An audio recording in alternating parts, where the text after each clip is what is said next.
कोटगिरे साहेब नाहीत, दुसरंच कोणतं आहे. तर सर्वात पहिल्यांदा मी माझी ओळख करून देतो. मी डॉक्टर दीपक अशोक कोटगिरे.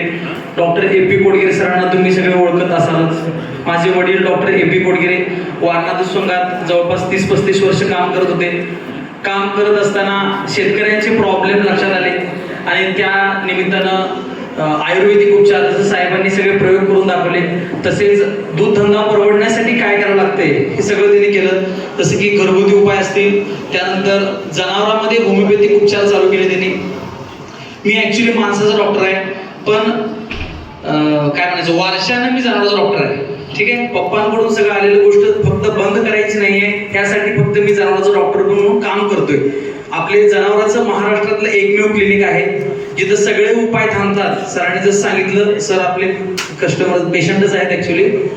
म्हणजे जसं सरांनी सांगितलं, आता अंकुश पाटील सरांचं मी पहिल्यांदा ऐकतोय. शेतीबद्दल मला जास्त नॉलेज नाहीये, पण दूध धंद्याविषयी 100% नॉलेज आहे. दूध धंदा न परवडण्याचं कारण काय, इथून पप्पांनी चालू केलेला प्रवास, जसं साहेबांनी आता सांगितलं, पुस्तक किफायतशीर दूध धंदा व्यवस्थापन हे पुस्तक लिहिलं गेलं. अशा अनेक कार्यशाळा त्यांनी घेतल्या गेल्या आणि दूध धंद्यासाठी काय करावं लागतं ते सगळं केलं होतं. 7 महिन्यापूर्वी त्यांची डेथ झाली आणि ज्या दिवशी त्यांची डेथ झाली त्या दिवशीपासून मी जनावरांचा डॉक्टर म्हणून झालो. तर थोडंफार दूध धंदा परवडण्यासाठी काय करावं लागतं हे मी तुम्हाला सांगणार आहे. दूध धंदा शेतीच परवडत नाही, त्यामुळे दूध धंदा परवडत नाही हे सगळ्यांचंच म्हणणं असतं. पण दूध धंदा का परवडत नाही ह्याची कारण तुमच्याकडून कळले तर मला जरा उत्तर सांगता येतील. जास्त वेळ तुमचा घेणार नाही, कारण माझ्यापेक्षा जास्त अंकुश पाटील साहेब जास्त बोलतायत चांगलं. पण दूध धंदा ज्यांनी करतायत त्यांना सध्या परवडत नसेल तर का परवडत नाही? पशुखाद्य महाग आहे. आणि अहिल्यानगरकर तुमचं काय म्हणणं आहे? तुमची जनावर आहेत का? आहेत ना. मग दूध धंदा न परवडण्याचं कारण 2 आहे, ते कायम लक्षात घ्या.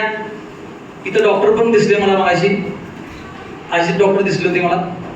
तर दूध धंदा न परवडण्याची 2 कारण आहेत. मी सुद्धा डॉक्टर आहे तरी सुद्धा सांगतोय, तुमच्या गोट्यात जर जास्त डॉक्टर येत असतील तर दूध धंदा परवडत नाही.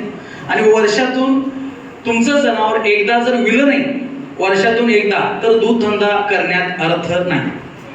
मग ह्या 2 गोष्टी कमी करण्यासाठी तुम्ही काय करू शकता, ह्यावर आपण उपाय केले पाहिजेत. आणि ते का नाही म्हणत, जेवण हे औषध नाही, जेवण हे जेवण आहे. तसं मिनरल मिक्सचर म्हणजे काय तुम्हाला मी थोडक्यात सांगतो, म्हणजे तुम्हाला समजेल हे किती महत्वाचं आहे. मिनरल मिक्सचर म्हणजे काय, जसं साहेबांनी सांगितलं आता अमिनो ऍसिड गांडुळासाठी महत्वाचं आहे, तसं एखादी वनस्पती येण्यासाठी आपले पूर्वज काय करायचे, एखादी वनस्पती खाऊ घालायची तर जमिनीतले घटक त्या वैरणीमध्ये यायचे. काही असेल carbohydrate, fat, protein, minerals, vitamin हे घटक वनस्पतीमध्ये यायचे आणि ह्या वनस्पती आपण ह्या जनावराला खाऊ घालायचो. त्यावेळी ते घटक सगळे जमिनीतले घटक वैरणीमध्ये, वैरणीतले घटक जनावराला आणि त्याचे घटक दुधामध्ये असतील किंवा गाभ राहण्यासाठी असतील. आता प्रॉब्लेम असा झालेला आहे, आपल्या जमिनीतच घटक कमी झाले, त्यासाठी साहेब सांगतायत सगळं बरोबर आहे. आणि तरी पण ऊस आला समजा, तर आपण काय करणार, ऊसाचं वाढ घालणार म्हशीला, ऊस कारखान्याला. म्हणजे जे चांगलं आहे ते कारखान्याला, खराब आहे ते म्हशीला. उलट या वैरणीचे साईड इफेक्ट आहेत. आपण युट्यूबवर डॉक्टर कोटगिरे नाव टाकला तर सगळ्या आजाराचे सगळे व्हिडिओ घरगुती उपाय तुम्हाला भेटतीलच. ठीक आहे, मग ह्याला काय पर्याय आहे?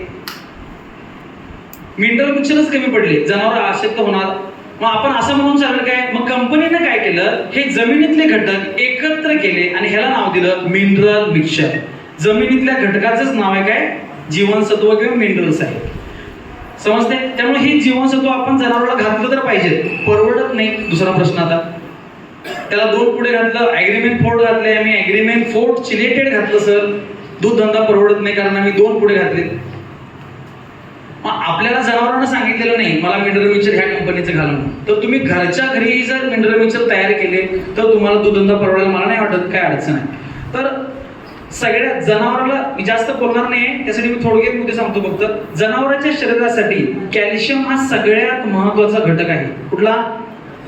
कारण कॅल्शियमच का महत्वाचं, जनावराचं दूध वाढण्यासाठी कॅल्शियम, जनावराचं अंग बाहेर येणे म्हणून कॅल्शियम, जनावराचं रक्त वाढण्यासाठी कॅल्शियम, लहान वासराची वाढ होण्यासाठी कॅल्शियम, मोठं होण्यासाठी कॅल्शियम, पिशवीची वाढ होण्यासाठी कॅल्शियम, गाभ राहण्यासाठी कॅल्शियम, दूध देण्यासाठी कॅल्शियम.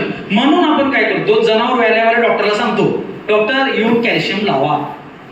काय रे? पण हे जर कॅल्शियम आपण घरातल्या घरात करू शकलो तर त्याचा रिझल्ट फास्ट येईल. कारण आपण दररोज घालणार आहे कॅल्शियम, दररोज दूध काढणार आहे, त्यामुळे लावलेलं कॅल्शियम जास्त दिवस टिकू शकत नाही, दुधामध्ये लगेच जाणार आहे ते. त्यासाठी असं काहीतरी पाहिजे ह्या कॅल्शियमवर शेवटपर्यंत. आणि साहेबांनी मगाशी सांगितलं कशासाठी, तर ते सांगत होते सल्फरचा यूज करायला सांगत होते. तर कॅल्शियम चुना माहिती आहे ना तुम्हाला? चुना बाजारात किती रुपये किलो आहे? 20-25 रुपये किलो. 1 किलो चुना, लिहून घ्या तुम्ही, हे 1 किलो चुना 15 लिटर पाण्यामध्ये आपल्याला मिक्स करायचा आहे. किती लिटर पाण्यामध्ये? 15 लिटर पाण्यामध्ये. बरं, आपण एकदा कॅल्क्युलेट करूया कॅल्शियम किती लागतं जनावराला. एका जनावराला महिन्याला 5 लिटर कॅल्शियमची गरज आहे. मार्केटमध्ये कमीत कमी 300 रुपये कॅल्शियमची किंमत आहे. जर असं सरांकडनं शिकलं तर सरांच्या भाषेतच बोलतो, 300 रुपये लिटर कॅल्शियमची किंमत आहे. किती? 5 लिटरची किंमत किती झाली? 1500 रुपये. घरात तुमच्या 2च जनावर आहेत, महिन्याला किती रुपये खर्च आला? 3000 रुपये. तर हा खर्च वाचून दाखवतो. 1 किलो चुना घ्या, 10 लिटर पाण्यात 10 ते 15 लिटर पाण्यामध्ये आपल्याला हा मिक्स करायचा आहे. हे जर मिक्स आपण जर माठामध्ये केलं तर जरा चांगल्या प्रमाणात चांगलं होतं. जर तुमच्याकडे माठ अवेलेबल नाही, त्याला पण तुम्हाला खर्च करायचा नाही, तर माठ वापरू नका. साधं तुम्ही बादलीमध्ये तयार करून विकू शकता, तसं सरांनी मगाशी करून दाखवलं. आणि हे झालं चुन्याची निवळी. ह्यातले तुमच्या घरात जनावर किती येतो? 4 जनावर असं पण समजा, मी हा प्रमाण सांगतो 4 जनावरांसाठी. तर ह्यातलं जे वर येणार आहे ह्याला आपण निवळी असं म्हणतो, चुन्याची. आणि ही निवळी आपल्याला काढायची आणि जनावरांच्या भरड्यात घालायची. ह्याला म्हणायचं नॅचरल कॅल्शियम. काय अवघड आहे? काही अवघड नाही. 15 लिटरची किंमत किती रुपये झाली? 15 लिटरची किंमत 20 रुपये फक्त. चालणार आहे आपल्याला हे 2 महिने. बरं, हे कंटिन्यू फक्त निवळीच घालायची नाही आपल्याला. ही निवळी आपण किती 2-4 कप काढली, परत 4 कप पाणी घालायचंय, ढवळून ठेवायचं. तसं सेकंडाला परत 4 कप काढायचंय, 4 कप घालून त्यात ठेवायचंय, परत तिसऱ्या दिवशी 4 कप काढायचंय. जवळपास 2 महिन्यानंतर त्यातलं चुन्याच्या त्या चुना सगळा पूर्ण खराब होतोय. 2 महिन्यानंतर हा चुना तुम्ही तुमच्या गव्हाणीला लावू शकता, जनावराला कशात घालू शकता, काही. मग आता बऱ्याच शेतकऱ्यांनी मला विचारलं, सर गव्हाणीलाच कॅल्शियम चुना लावतो की?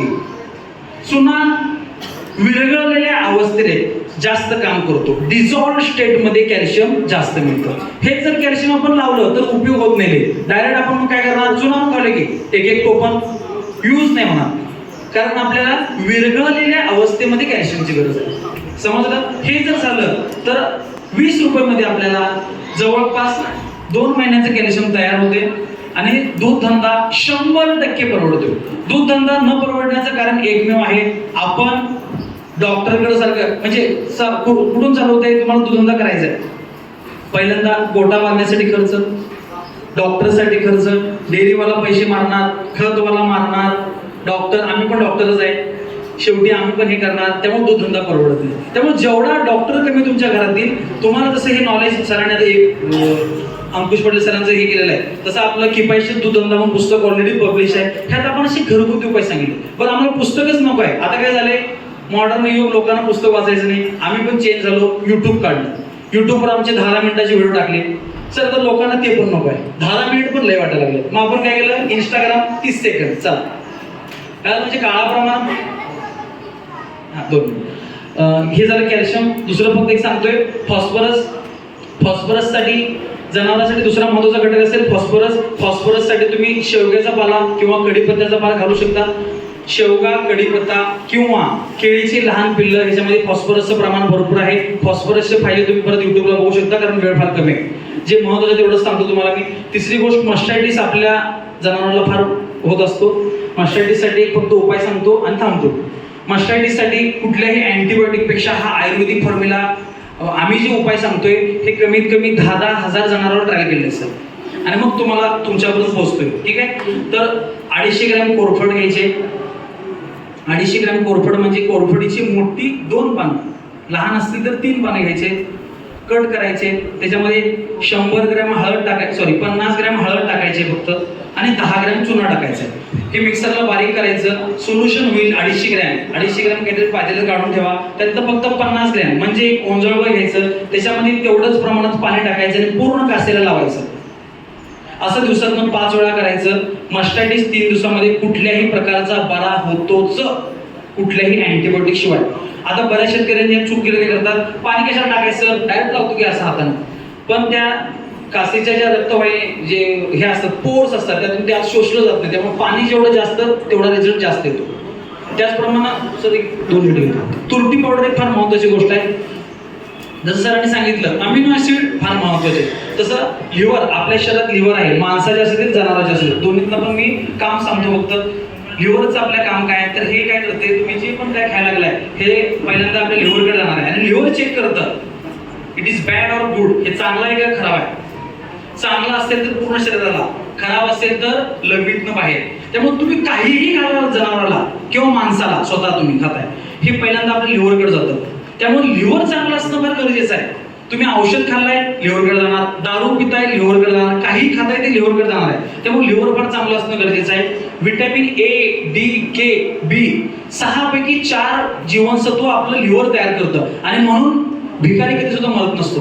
कारण लिव्हरचं सगळ्यात महत्वाचं चांगलं काम करायचं काय करतं, तर जेव्हा आपण उपाशी राहतो आणि म्हणून आपल्या हिंदू प्रणालीमध्ये किंवा जैनांच्या संध्याकाळी 7 ते सकाळी 7 खायचं नसतं किंवा सॉरी, हे कशामुळे आहे तर लिव्हरला आपल्या आराम दिल्यानंतर लिव्हर चांगलं काम करत असतं, हे लक्षात घ्या. आणि म्हणून आपण म्हणतो जनावराला वैरण 2च टाइम घाला, 3 टाइम नका.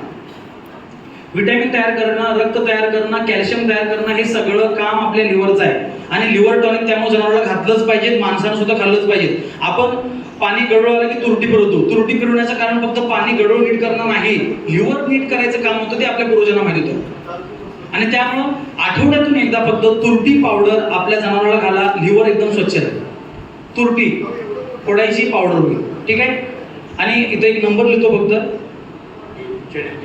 YouTube channel doctor कोटगिरे Siddhakala पशुसेवा.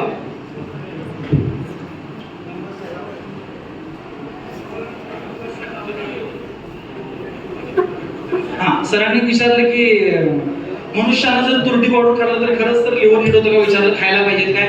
एक माहितीसाठी सांगतो, आपल्याला बऱ्याच जण कावीळ ज्यावेळी होते तेव्हा आपण कधी आयुर्वेदिक औषध खायला जातो कोणाकडे, कोणतरी पानात देते किंवा काय देते, त्यात दुसरं काय नसते, फक्त तुरटी पावडर असते.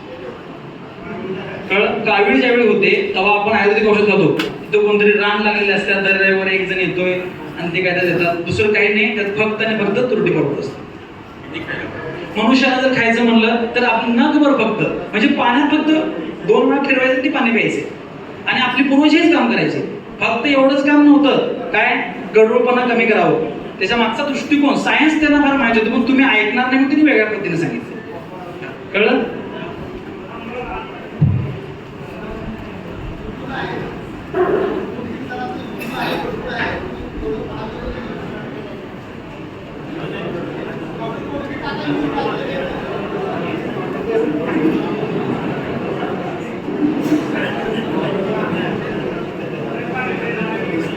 युट्यूबला फक्त तुम्ही डॉक्टर कोटगिरे KOTGIRE टाकलं तर आपलं चॅनल, दुसरं कुठलं चॅनलच नाही. आणि इथं पॉम्पलेट पण घेऊन जातो मी, एकच आणलंय इथं देतो तुम्हाला, ज्यांना पाहिजे तुम्ही घेऊन जाऊ शकता. आणि इंस्टाग्रामसाठी सिद्धकला टाका, SIDHAKA. वेळ फार मी घेत नाहीये कारण माझ्यापेक्षा अंकुश पाटील सरांचं मला जमिनीतलं काय माहित नव्हतं, पण सरांमुळे बरंच कळालं, ठीक आहे. आणि धन्यवाद. धन्यवाद सर. डॉक्टर कोटगिरे साहेब, तुमची माफी मागतो मी की तुम्हाला वेळ कमी पडतोय, माझ्याकडे लक्षात आहे. मला पण त्या संदर्भात बोलायचं आहे. सरांनी जे सांगितलं सगळं मी करून राहिले. प्रश्न पडला, तुम्ही माणसाला जर तुरटी कात खातो ना, पानामध्ये कात खातो तेवढंच करा, कॉन्सन्ट्रेशन कमी जास्त करू नका, त्याच्यापेक्षा जास्त प्रमाण करू नका. आपल्याला त्याचे बेनिफिट्स घ्यायचे येतील. त्यानंतर आपला मुख्य कार्यक्रम आहे. कोटगिरे सरांनी कधी पण बोलू शकतो कार्यक्रमामध्ये, म्हणून सरांना थोडंसं विनंती करून शॉर्ट केला कार्यक्रम. आपल्याला पाटील साहेबांचं खरं ऐकायचं आहे. तुम्ही जेवढं उत्साह आहे तेवढंच मी पण तेवढाच उत्सुकता आहे ऐकण्यासाठी. तर डॉक्टर पाटील साहेबांना परत नंतर लंच ब्रेक होईल, थोडंसं आपण थोडा वेळ घेऊ, नंतर लंच ब्रेक.